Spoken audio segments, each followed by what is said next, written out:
નમસ્કાર મિત્રો, સૂચક ઈ લર્નિંગમાં હું ધર્મેશ આપ સર્વેનું હાર્દિક સ્વાગત કરું છું. મિત્રો, આપણે કેપિટલ ગેઇન ટેક્સ ભણવાનું શરૂ કરી દીધું છે. અત્યાર સુધીમાં કેપિટલ ગેઇન ટેક્સ શું છે એ સમજી લીધું છે. કેપિટલ અસેટ્સ કોને ગણાય એ પણ સમજાઈ ગયું છે અને ટ્રાન્સફર કોને ગણાય એ પણ સમજાઈ ગયું છે. સાથે સાથે મિત્રો, ગયા સેશનમાં આપણે કેપિટલ ગેઇનના બે પ્રકાર, એક શોર્ટ ટર્મ કેપિટલ ગેઇન અને બીજું લોંગ ટર્મ કેપિટલ ગેઇન વિશેની સમજૂતી મેળવી લીધી છે. મિત્રો, શોર્ટ ટર્મ કેપિટલ ગેઇન માટે હોલ્ડિંગ પીરિયડ્સ અમુક મિલકત માટે 12 મહિનાનો છે, અમુક મિલકત માટે 24 મહિનાનો છે અને અમુક મિલકત માટે 36 મહિનાનો છે. એટલે એનો મતલબ એવો થાય કે ડિફાઇન કરેલા હોલ્ડિંગ પીરિયડ્સ કરતા ઓછા સમયમાં જો તમે મિલકતનું વેચાણ કરો અને એની અંદર ગેઇન કરો તો તમારે શોર્ટ ટર્મ કેપિટલ ગેઇન લાગુ પડે અને એના ઉપર તમારે short term capital gain tax ભરવાનો થાય. પણ જો જે હોલ્ડિંગ પીરિયડ્સ આપેલો છે તેને તમે ક્રોસ કરો છો, એટલે કે તમે એટલા સમય માટે એ મિલકત રાખો છો અને ત્યારબાદ તમે એ મિલકતનું વેચાણ કરો છો, તો એવા કેસમાં તમે જે ગેઇન મેળવો છો એને કહેવાય લોંગ ટર્મ કેપિટલ ગેઇન અને એના ઉપર તમારે long term capital gain tax ભરવાનો થાય. ક્લિયર મિત્રો, ફોર એક્ઝામ્પલ, જમીન મકાન માટે હોલ્ડિંગ પીરિયડ 24 મહિનાનો છે. મીન્સ જો તમે કોઈ જમીન મકાન પરચેસ કરો અને 24 મહિનાની અંદર એનું વેચાણ કરો, એટલે કે 24 મહિના પહેલા તમે એનું વેચાણ કરો અને જો ગેઇન કરો તો શોર્ટ ટર્મ કેપિટલ ગેઇન, અને જો તમે 24 મહિના બાદ એ જમીન મકાનનું વેચાણ કરો છો અને એમાંથી ગેઇન મેળવો છો તો એના ઉપર તમારે લોંગ ટર્મ કેપિટલ ગેઇન લાગુ પડે. ક્લિયર મિત્રો? તો મિત્રો, આપણે આજના સેશનની અંદર કેપિટલ ગેઇન ટેક્સ માટેના જે રેટ ચાર્ટ છે એ વિશે સૌથી પહેલા સમજૂતી મેળવીશું અને ત્યારબાદ મેં તમને કીધેલું કે હું તમને એક વાર્તા કરીશ અને એ વાર્તા આજે હું તમને કરીશ જેનાથી કેપિટલ ગેઇન ટેક્સ રિલેટેડ જે કન્સેપ્ટ છે, શોર્ટ ટર્મ કેપિટલ ગેઇન અને લોંગ ટર્મ કેપિટલ ગેઇન શા માટે લઈ આવવામાં આવ્યું એ કન્સેપ્ટ તમારો ક્લિયર થશે. ક્લિયર મિત્રો? તો મિત્રો, રેટ ચાર્ટ તમે સ્ક્રીન પર જોઈ શકો છો. Total 3 column, nature of assets, then after short term capital ગેઇનના રેટ કેટલા છે અને then after long term capital gain ટેક્સના રેટ કેટલા છે. મિત્રો, અહીં આપણે 3 પાર્ટની અંદર રેટ ચેક કરવાના છીએ. એ એવી મિલકતો કે જેની અંદર હોલ્ડિંગ પીરિયડ્સ 12 મહિનાનો છે. બી એવી મિલકતો કે જેની અંદર હોલ્ડિંગ પીરિયડ્સ 24 મહિનાનો છે અને સી એવી મિલકતો કે જેની અંદર હોલ્ડિંગ પીરિયડ્સ 36 મહિનાનો છે. ક્લિયર? તો મિત્રો, એની અંદર આપણે જોઈએ હોલ્ડિંગ પીરિયડ્સ 12 મંથ્સ. તો તમને ખ્યાલ છે તેની અંદર 6 મિલકતોનો સમાવેશ થાય છે. Listed shares, listed debenture, listed bonds, than after unit of EOMF, equity oriented mutual fund, than after unit of UTI અને લાસ્ટમાં ઝીરો કૂપન બોન્ડ્સ. તો મિત્રો, નોર્મલી આ બધા જ પ્રકાર સિક્યોરિટીઝના પ્રકાર છે અને તેની અંદર short term capital gain tax 15% છે. ક્લિયર કરજો મિત્રો, short term capital gain tax 15%. Means આ બધી જ સિક્યોરિટીઝ, આ બધી જ મિલકતો જો તમે 12 મહિનાની અંદર વેચી નાખો છો તો એવા કેસમાં તમે જે ગેઇન કરો છો એના ઉપર તમારે 15% short term capital gain tax ભરવાનો થાય. ક્લિયર મિત્રો? અહીં આનંદની વાત એ છે કે લોંગ ટર્મ કેપિટલ ગેઇન ટેક્સના રેટ 0% છે.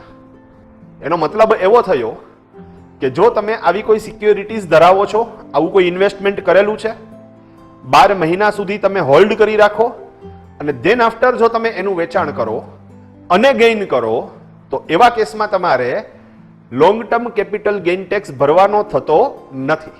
ક્લિયર? નેક્સ્ટ આપણે જોઈએ તો બી હોલ્ડિંગ પીરિયડ 24 મંથ્સ. મિત્રો, 24 મહિના માટે જે હોલ્ડિંગ પીરિયડ છે એવી મિલકતો માટે શોર્ટ ટર્મ કેપિટલ ગેઇન ટેક્સના રેટ કેટલા અને લોંગ ટર્મ કેપિટલ ગેઇન ટેક્સના રેટ કેટલા? મિત્રો, નોર્મલી તમને ખ્યાલ છે કે જે અનલિસ્ટેડ શેર છે, લેન્ડ છે અને બિલ્ડિંગ્સ છે, એ મિલકતો 24 મહિનાના હોલ્ડિંગ પીરિયડ્સમાં જાય. તો મિત્રો અહીં શોર્ટ ટર્મ કેપિટલ ગેઇન ટેક્સના જે રેટ છે એમાં લખેલું છે આઈટી સ્લેબ. મિત્રો આઈટી સ્લેબનો મતલબ એવો થાય કે જો તમે કોઈ પ્રોપર્ટીનું વેચાણ કરો છો, જો તમે કોઈ જમીનનું વેચાણ કરો છો અને એ વેચાણ તમે 24 મહિનાની અંદર કરો છો અને એની અંદર તમે ગેઇન મેળવો છો, તો એ ગેઇન તમારા ટેક્સેબલ ઇન્કમમાં એડ થાય અને તમે જે ઇન્કમ ટેક્સ કેલ્ક્યુલેટ કરતા હોય એના જે સ્લેબ લાગુ પડતા હોય એ સ્લેબ મુજબ તમારે ટેક્સ કેલ્ક્યુલેટ કરવાનો થાય. ક્લિયર મિત્રો? માની લ્યો કે તમારી બિઝનેસની ઇન્કમ 4 લાખ રૂપિયાની છે. સમજજો, બિઝનેસની ઇન્કમ 4 લાખ રૂપિયાની છે અને તમે કોઈ આવી પ્રોપર્ટી વેચેલી છે, શોર્ટ ટર્મ ગેઇન કરેલો છે અને એ ગેઇન ફોર એક્ઝામ્પલ 4 લાખ રૂપિયાનો છે, તો હવે તમારી એ વર્ષની બિઝનેસ ઇન્કમ ટોટલ 8 લાખની કેલ્ક્યુલેટ કરવામાં આવે અને હવે 8 લાખ ઉપર જેમ તમે રેગ્યુલર ઇન્કમ ટેક્સ કેલ્ક્યુલેટ કરો છો સ્લેબ વાઇઝ, યાદ કરો આપણે શરૂઆતના લેક્ચરમાં ઇન્કમ ટેક્સ સ્લેબ વાઇઝ કેવી રીતે ગણવો એ સમજી ગયા છીએ. તો 8 લાખ ઉપર તમારે સ્લેબ વાઇઝ ઇન્કમ ટેક્સ ગણવાનો અને જે ઇન્કમ ટેક્સ ભરવાનો થતો હોય એ તમારે ભરી દેવાનો. ક્લિયર મિત્રો? પણ જો મિત્રો તમે કોઈ પ્રોપર્ટી છે, જમીન મકાન છે, એનો હોલ્ડિંગ પીરિયડ 24 મહિનાનો ક્રોસ કરી જાઓ છો અને 24 મહિના પછી તમે એવી કોઈ મિલકતનું વેચાણ કરો, તો એવા કેસમાં લોંગ ટર્મ કેપિટલ ગેઇન લાગુ પડે અને long term capital gain tax ભરવાનો થાય. મિત્રો આ long term capital gain tax તમારે 20% ભરવાનો છે. ક્લિયર કરજો, long term capital gain tax તમારે 20% ભરવાનો છે. પણ અહીં ખાસ તમને ઇન્ડેક્સેશનનો બેનિફિટ મળશે. ફરીથી બોલું છું, long term capital gain tax calculate કરતી વખતે તમને ઇન્ડેક્સેશનનો બેનિફિટ મળશે. હવે મિત્રો આ ઇન્ડેક્સેશનનો બેનિફિટ મળે એટલે શું એ આપણે હવે નેક્સ્ટ સેશનમાં સમજવાના છીએ. પણ એટલું મગજમાં રાખજો કે ઇન્ડેક્સેશનનો બેનિફિટ શોર્ટ ટર્મ કેપિટલ ગેઇનમાં નથી મળતો, લોંગ ટર્મ કેપિટલ ગેઇનમાં મળે છે. ક્લિયર? આગળ આપણે વધીએ તો મિત્રો સી હોલ્ડિંગ પીરિયડ્સ 36 મંથ. મિત્રો તમને ખ્યાલ છે જ્વેલરી છે અને એવી અધર કેપિટલ એસેટ્સ કે જે એ અને બી ની અંદર ઇન્ક્લુડ ન થતી હોય એ મિલકતો સી ની અંદર કન્સિડર કરવામાં આવે, જેનો હોલ્ડિંગ પીરિયડ્સ 36 મહિનાનો છે.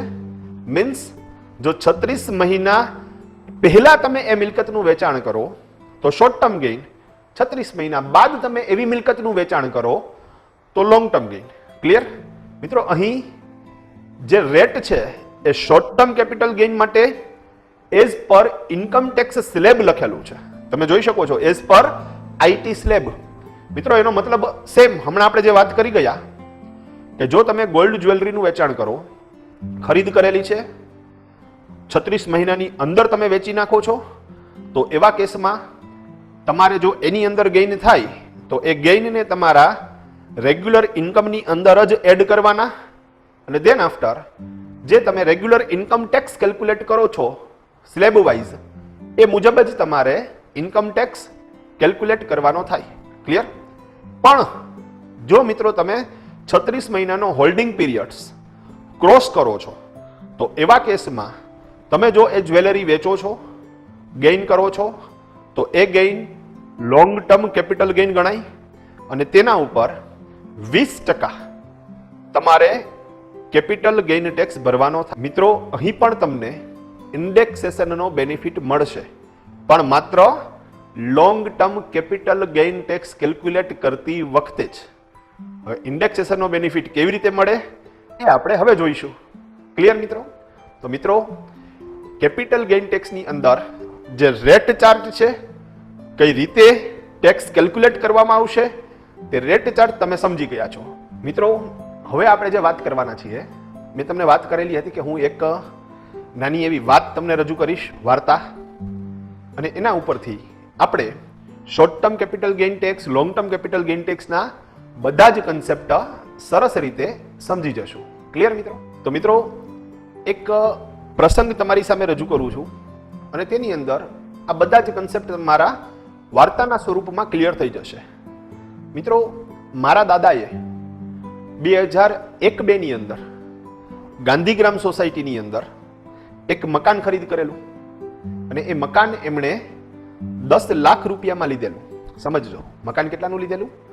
10 લાખ રૂપિયાનું. ક્લિયર? મિત્રો, હવે દાદા એ મકાન 2012-13 ની અંદર 25 લાખ રૂપિયાનું વેચે છે. સમજજો, 2001-2 ની અંદર મકાન લીધેલું હતું 10 લાખ રૂપિયાનું. 2012-13 ની અંદર એ મકાન વેચવામાં આવ્યું અને 25 લાખ રૂપિયામાં વેચવામાં આવ્યું. મિત્રો, હવે મને એ કહો કે દાદાએ આ જે ટ્રાન્ઝેક્શન કરેલું છે તેની અંદર તેને પ્રોફિટ કેટલો થાય છે? સૂચક સાહેબ, સાહેબ હાવ કેવી તમે ખેલા જેવી વાતો કરો છો? સાહેબ, મકાન આપણે 10 લાખનું લીધું હોય, 25 લાખ રૂપિયાનું આપણે વેચી નાખી તો ખબર જ પડી જાય ને, પેલી નજરે દેખાઈ જાય આપણને કે અહીંયા નફો 15 લાખ રૂપિયાનો થાય છે અને 15 લાખ રૂપિયા ઉપર આપણે ટેક્સ ભરવો પડે. બરોબર ને સાહેબ? ભગા મિત્રો, અહીં ઘણા બધા એવા વિદ્યાર્થી મિત્રો હશે કે જેને આ ભગા જેવો જ આન્સર મળેલો હોય અને નેચરલી ચોખ્ખું દેખાય છે ને કે ભાઈ 10 લાખ રૂપિયાનું મકાન ખરીદ કર્યું અને 25 લાખ રૂપિયામાં મકાન વેચ્યું તો 25 લાખ રૂપિયામાંથી 10 લાખ જાય, 15 લાખ રૂપિયાનો નફો થાય.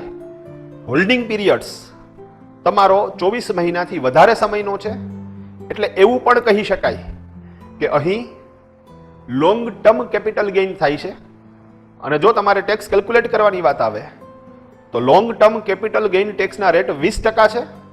એટલે 15 લાખ રૂપિયાનો જે ગેઇન થયેલો છે તેના ઉપર 20% લેખે 3 લાખ રૂપિયાનો કેપિટલ ગેઇન ટેક્સ દાદાએ ભરવાનો થાય. આવી ડિમાન્ડ સરકારે કરી. કોની પાસે? તો કે દાદા પાસે. સમજી ગયા તમે? સરકાર શું કહે છે કે ભાઈ ખરીદી કેટલાની કરેલી? તો કે 10 લાખની. વેચાણ કેટલાનું કરેલું? 25 લાખનું. નફો થાય છે 15 લાખ. હોલ્ડિંગ પીરિયડ્સ 24 મહિનાથી વધારે છે. 20% લેખે તમારે ટેક્સ ભરવાનો છે. 15 લાખના 20%, 3 લાખ રૂપિયાનો કેપિટલ ગેઇન ટેક્સ તમે આપો. હવે અહીં પ્રશ્ન ઉભો થાય. મિત્રો, અહીં દાદા એમ કહે છે કે ભાઈ મેં 15 લાખ રૂપિયાનો નફો કરેલો જ નથી. હવે ભગો એમ કહે છે કે ભાઈ 15 લાખનો નફો થયો. તમારામાંથી ઘણા બધા વિદ્યાર્થી મિત્રો એવું માને છે કે આ બરોબર છે, 15 લાખ રૂપિયાનો નફો થયો. ઇવન સરકાર પણ એમ કહે છે કે 15 લાખ રૂપિયાનો નફો થયો. Long term capital gain tax છે, કારણ કે 24 મહિના પછી તમે વેચેલું છે તો 20% લેખે તમે ટેક્સ ગણો તો 3 લાખ રૂપિયાનો ટેક્સ આવે. દાદા એવું કહે છે કે મેં નફો 15 લાખનો કર્યો જ નથી. હવે આ વાત સમજવા જેવી છે. એટલે સરકારે પણ એમને પક્ષ રાખવાનો મોકો આપ્યો કે ભાઈ તમે એવું કઈ રીતે કહી શકો કે તમારો નફો 15 લાખનો નથી થતો, જ્યારે ચોખ્ખું દેખાય છે કે તમારો નફો 15 લાખનો થાય છે. હવે દાદા જે એક્સપ્લેનેશન આપે છે એ સમજવાનું છે. સમજો મિત્રો. હવે દાદા એવું આર્ગ્યુમેન્ટ આપે છે કે ભાઈ મેં મિલકત ક્યારે ખરીદ કરેલી? તો કે ભાઈ મેં મિલકત ખરીદ કરેલી ફાઇનાન્શિયલ યર 2001-2 ની અંદર. મિલકતનું વેચાણ કયા વર્ષમાં કર્યું? તો કે ભાઈ ફાઇનાન્શિયલ યર 2012-13 ની અંદર. દાદા એવું કહે છે કે ફાઇનાન્શિયલ યર 1-2 ની અંદર આપણે જે વસ્તુઓ માર્કેટમાં લેવા માટે જતા હતા અને એ જેટલા રૂપિયાની મળતી હતી, 2012-13 ની અંદર એ જ વસ્તુઓ તમે લેવા જાઓ તો એટલા જ રૂપિયાની મળશે? જવાબ આપો. એટલા જ રૂપિયાની મળશે? તો કે ના. ઓકે, સસ્તી મળશે? ના. તો તમે પણ સમજો છો કે જેમ બાકી બધી વસ્તુઓના ભાવ વધે છે એવી જ રીતે દાદા એવું કહે છે કે મારી પ્રોપર્ટીની કિંમત પણ વધે છે. સમજાય છે? બાકી બધી વસ્તુઓના ભાવ વધે છે એ જ રીતે મારી પ્રોપર્ટીના ભાવ પણ વધે છે. તો જેમ બાકી બધી વસ્તુઓમાં ભાવ વધ્યા એ જ રીતે તમે જુઓ તો મારી પ્રોપર્ટીની કિંમત પણ વધી. તો એમાં મેં ક્યાં નફો કર્યો? અને આજે ભાવ વધારો થયો એનો બેનિફિટ મને મળવો જોઈએ.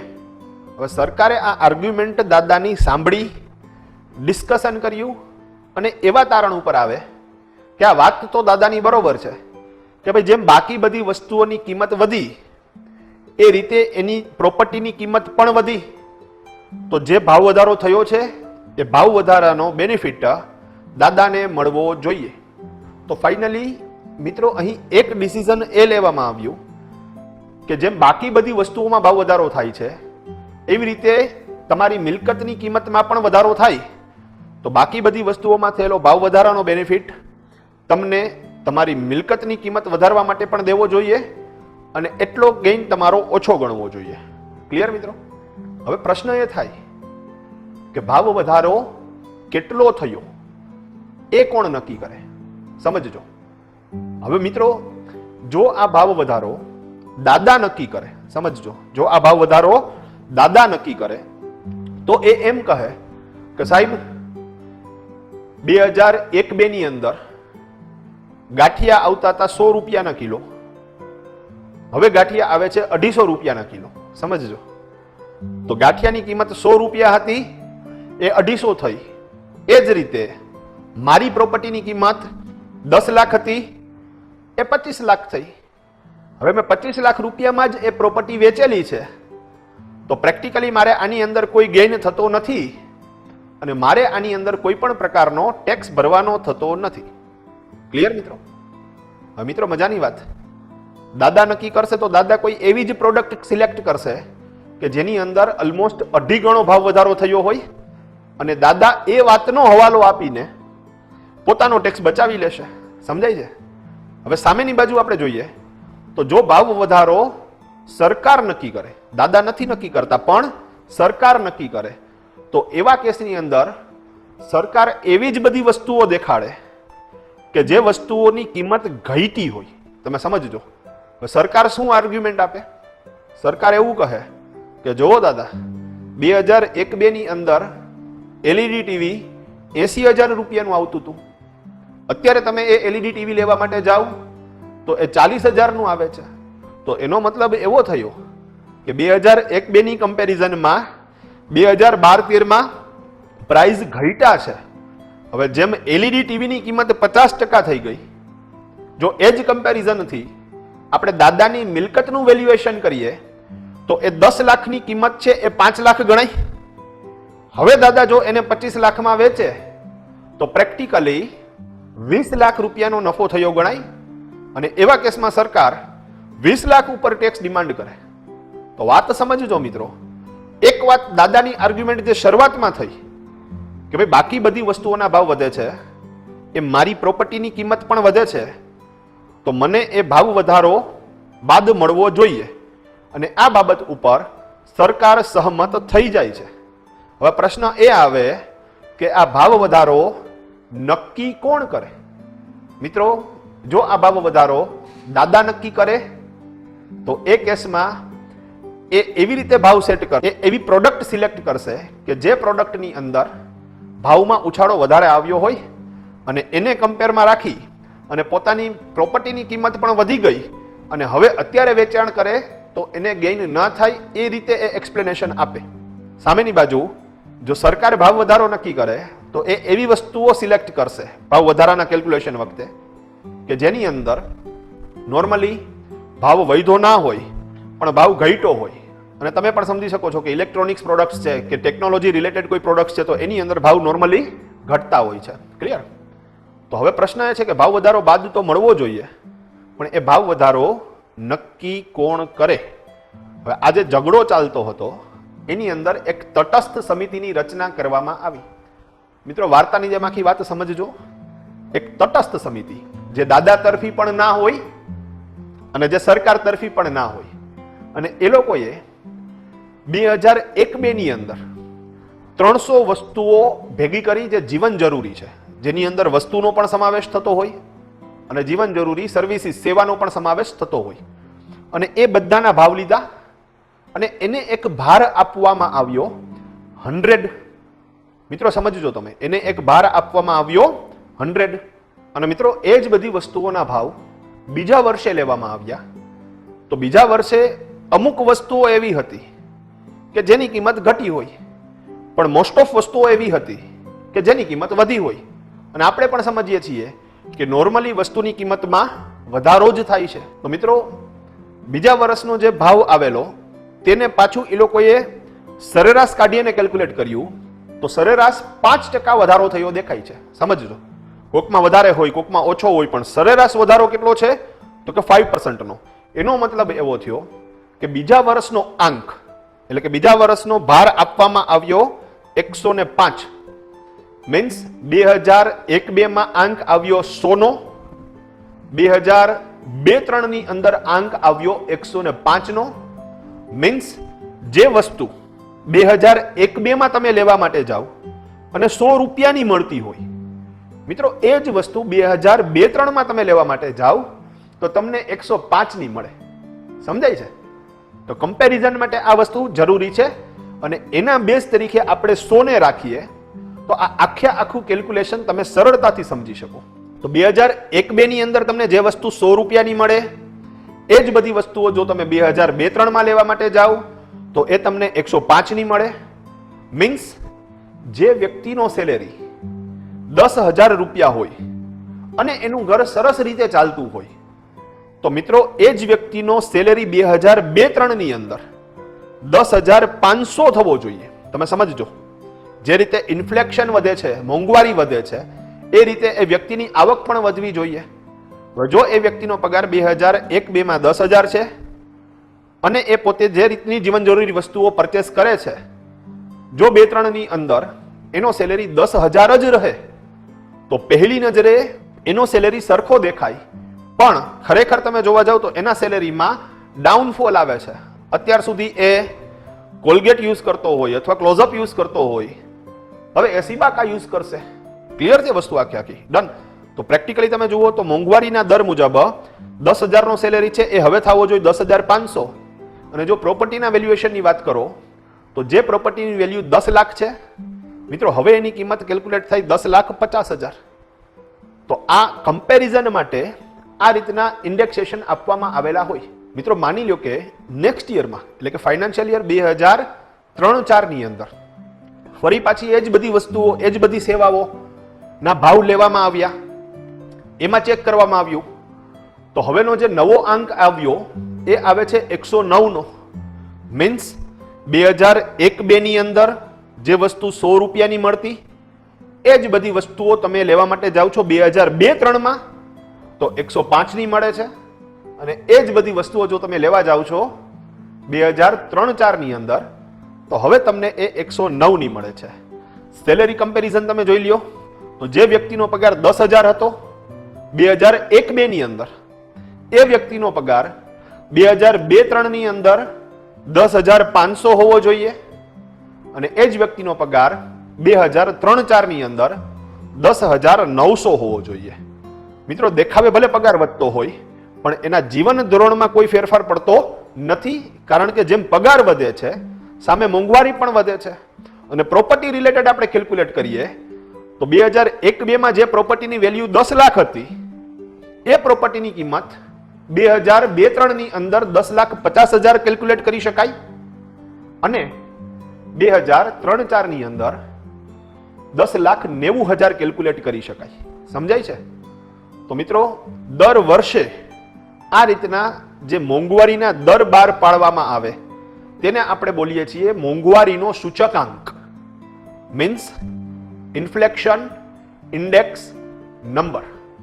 મિત્રો જેમ જેમ વર્ષો આગળ વધતા જશે એમ એમ આ મોંઘવારીનો દર પણ વધતો જશે. હવે આપણે આ મોંઘવારીનો દર કેપિટલ ગેઇન ટેક્સ સંબંધિત ક્યાં સુધી તમારે સમજવાનો છે?